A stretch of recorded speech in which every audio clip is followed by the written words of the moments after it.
কাছে চলে যাচ্ছে। ত্রাণগুলো ঢাকা ইউনিভার্সিটি টিএসসির ভিতরে এই কার্যক্রম চলছে।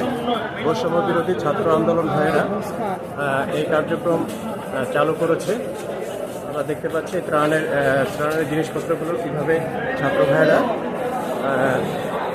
একজনের হাত থেকে আরেকজনের হাত কীভাবে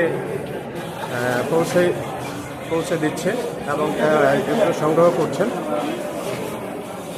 এখানে সবাই হাতে হাত মিলিয়ে সবাই কাজ করে যাচ্ছেন। সবাই এখানে সুন্দরভাবে বৈষম্য বিরোধী ছাত্র আন্দোলনে সবাই মিলে সুন্দরভাবে কাজ করে যাচ্ছেন। এখানে অনেক ছাত্র ভাইয়েরা রয়েছেন যারা